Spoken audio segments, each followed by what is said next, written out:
মুহূর্তে যে breaking news এই মুহূর্তে যে ব্রেকিং নিউজ এসেছে উদ্ভট অঙ্গভঙ্গি আর ভারসাম্যহীন বাক্যে চলছে সংবাদ উপস্থাপনা।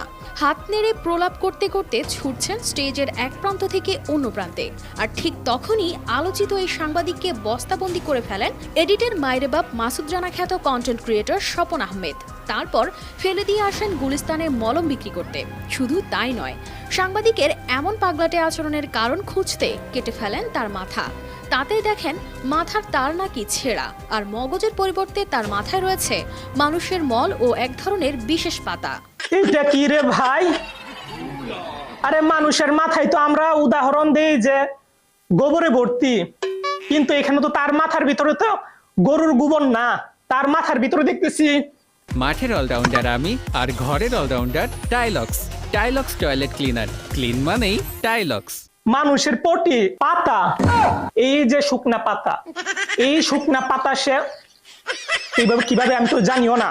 এডিটিং এর কারসাজিতে সবশেষ মাথার তার জোড়া লাগিয়ে দেন। এরপর আবারও প্রলাপ করতে থাকেন জোকার খ্যাত সাংবাদিক ময়ূখ রঞ্জন ঘোষ।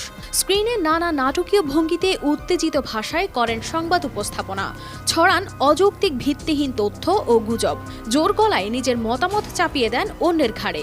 এছাড়া বাংলাদেশ নিয়ে বিভিন্ন বিষয়ে বিতর্কিত মন্তব্য করে দুই বাংলাতেই ব্যাপক আলোচিত ও সমালোচিত এই সাংবাদিক। দম থাকলে আর বাংলায় এই মুহূর্তে ময়ূখ রঞ্জন ঘোষ আপনাদের বক্তব্য লিখুন এবং পাল্টা জামাতিরা নিজেদের বক্তব্য লিখুক, হোক বিতর্ক।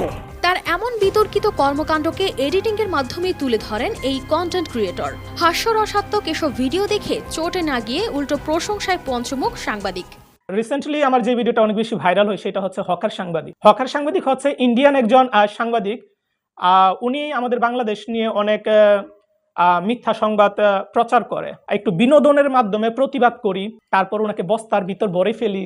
তো এটা অনেক বেশি ভাইরাল হয় এবং সবাই মানে প্রশংসা করতেছে যে স্বপন ভাই ঠিক আছে, আমরা তো কিছু করতে পারতেছি না, বাট আপনি এডিটিং এর মাধ্যমে তাকে উচিত শিক্ষাটা দিলেন। এবং সেই সাংবাদিকের স্ট্যাটাস দিয়ে আবার আমার প্রশংসা করতেছে। এমন উদ্ভট সাংবাদিকতার কারণে তাকে হকার বা মলম বিক্রেতা বলেই দাবি স্বপন আহমেদের। এমনকি হাজার চেষ্টায় তাকে সাংবাদিক বানানো যাবে না বলেও মন্তব্য তার। দুধ, চিনি, কাজু, বাদাম এটা সেটা দিয়ে তৈরি করা, এইটা খেলে দাদা বৌদি মিল হবে, সংসারে শান্তি হবে, জীবনে অশান্তি হবে না। ওই হেভি জিনিস মুখে দিলে ফিনিশ, চুষে খাও, কামড়ে খাও, দাঁড়িয়ে খাও, বসে খাও। ভাই, এই হকার সাংবাদিককে কখনোই মানুষ করা যাবে না। হকার সারা জীবন হকারই থাকবে, সে কখনো সাংবাদিক হতে পারবে না। তবে এত সব ছাপিয়ে এবার আলোচনায় এই সাংবাদিকের মৃত্যুর খবর। কেননা মৃত ব্যক্তিকে স্মরণে রাখার জন্য রিমেম্বারিং ট্যাগ লাগিয়ে দেয় ফেসবুক।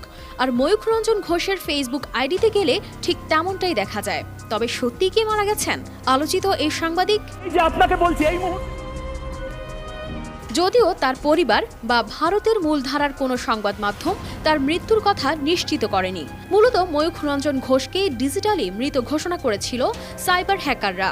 এর আগে 2021 সালের 21 জানুয়ারি বৃহস্পতিবার ভোররাতে দক্ষিণ কলকাতার মহাসড়কে মোটরসাইকেল দুর্ঘটনায় মারাত্মক আহত হন ময়ূখ। সেই দুর্ঘটনায় তার মাথায় গুরুতর আঘাত লাগে। সে সময় প্রাণে বেঁচে ফিরলেও মাথায় আঘাত লাগার কারণেই হয়তো তখন থেকে এখন পর্যন্ত এমন মানসিক ভারসাম্যহীন আচরণ করছেন ময়ূখ, এমনটাই ভাবছেন কেউ কেউ। ও বাবু কি সুন্দর, এটা স্বাধীনতা সংগ্রামীরা করতে পারে না। বাংলাদেশের ছাত্র জনতার আন্দোলন নিয়ে শুরু থেকেই বিতর্কিত মন্তব্য করে গেছেন ময়ূখ। এমনকি আন্দোলনকে মৌলবাদের সঙ্গেও তুলনা করেন তিনি। পশ্চিমবঙ্গেও তাকে নিয়ে বিতর্ক কম নয়। তবে এত শত অভিযোগ নিয়েও নিয়মিত নিজ দায়িত্বে গুজব ছড়িয়ে যাচ্ছেন এই সাংবাদিক। আর হকার ভাই হকারি করতে থাকো, জায়গা মতো পৌঁছাই দিলাম তোমারে আমি। কানিস ফাতেমা শিমু, RTV। জীবনে অশান্তি হবে না, মাথা ছেড়ে দেওয়া, চিন্তা করে দাদা বুড়ো বুড়ি মিল হবে।